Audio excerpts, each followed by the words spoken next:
Bonjour, je suis Gaëlle de la boutique Gémézen qui se trouve 10 rue Pourtoul à Orange. Aujourd'hui, je souhaite vous parler de l'apatite. Voici les apatites. Donc comme vous pouvez le voir, il y a quand même deux couleurs dans l'apatite. Vous avez une apatite qui est assez verte, qui va être une couleur naturelle, et une apatite qui va être un petit peu plus bleutée, comme on peut voir par exemple pour celle-ci. Ou en général, il y a des chances que ce soit une apatite chauffée. Le bleu étant rarement une couleur naturelle.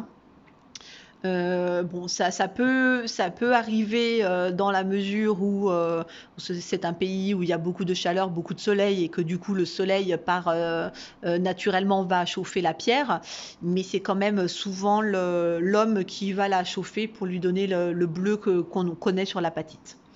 Alors je vais vous présenter, donc là c'est une apatite bleue. Alors je ne sais pas si vous voyez là vers mon ongle. Des fois, il y a un petit reflet comme ça, arborescent. Je ne sais pas si vous voyez. Voilà.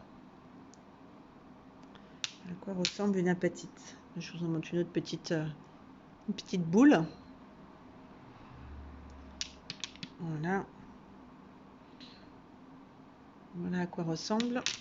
Alors, comment ça se présente sous la forme brute? Donc, voici une apatite sous sa forme brute. Donc, celle-ci est assez verte. Voilà, c'est une roche.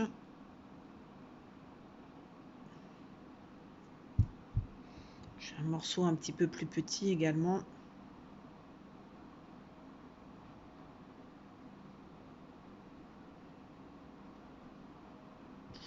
Voilà pour l'apatite brute. Alors, pour les gisements, vous trouvez de l'apatite sur Madagascar, en Norvège, en Russie, aux États-Unis, au Mexique, en Inde, en Birmanie, etc., etc. Pour les modèles que je vous présente là actuellement, c'est des pierres qui viennent de Madagascar. Le système cristallin, il est hexagonal et pour la composition chimique, c'est du phosphate de calcium fluochlorifère. Je répète, fluochlorifère. Alors, les propriétés énergétiques de l'apatite, eh bien, c'est une pierre qui va soulager les colères et les peines de cœur si on la place sur le chakra du cœur. Elle va également apaiser les émotions en agissant sur la sécrétion d'adrénaline. Si vous la positionnez sur le chakra du troisième œil, elle va stimuler la capacité d'écoute et de compréhension et elle va également agir sur les maux des oreilles comme l'otite par exemple. Elle va renforcer les capacités extrasensorielles, faciliter l'accès à la connaissance et développer l'intellect et augmenter la créativité. Elle donne envie d'être solidaire, prêt à rendre service aux autres. C'est une excellente pierre pour mettre en harmonie le yin avec le yang. Elle évite l'isolement, la séparation, elle absorbe la négativité, accroît la motivation et la volonté. Elle aide à prendre des décisions et à les concrétiser. Elle va également sur le corps physique fortifier l'ossature, la musculature et atténuer les tensions nerveuses. Elle va soulager les crampes et les crises de tétanie ou de spasmophilie. Elle réduirait les vertiges ou les pertes d'équilibre. Sur le chakra de la gorge, elle atténue les enrouements, le bégaiement et autres problèmes de langage et facilite l'élocution lors de la prise de parole en public ou dans l'expression de ses sentiments. Si vous souhaitez rééquilibrer vos chakras, elle vous aidera à les dynamiser ou à les apaiser. Elle augmente fortement l'efficacité des autres pierres. Donc vous pouvez la mettre avec d'autres pierres si vous voulez aller booster leurs propriétés, un petit peu comme fait le cristal de roche. Et en géobiologie, elle neutralise l'incidence des rayons telluriques et des cours d'eau souterrains. Voilà pour les propriétés de l'apatite.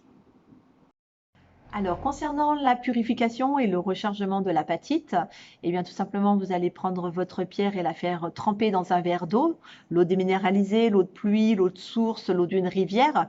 On évite l'eau du robinet parce qu'il y a du calcaire et du chlore à l'intérieur et que ça peut rendre vos pierres poreuses au bout d'un moment.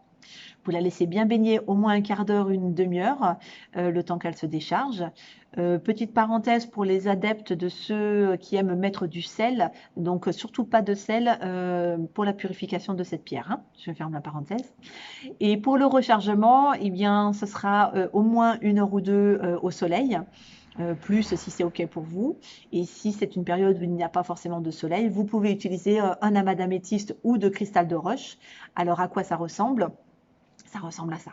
Voilà, un amas d'améthyste sur laquelle vous allez prendre votre pierre et la positionner dessus. Pour le cristal de roche, là c'est une petite géode que je vous montre. Voilà, et c'est le même principe. On prend sa pierre, on la pose dessus pour la recharger. En entretien, c'est à faire à peu près tous les 3 ou 4 mois pour entretenir l'énergie de votre pierre. Je vous souhaite une excellente journée et je vous dis à bientôt.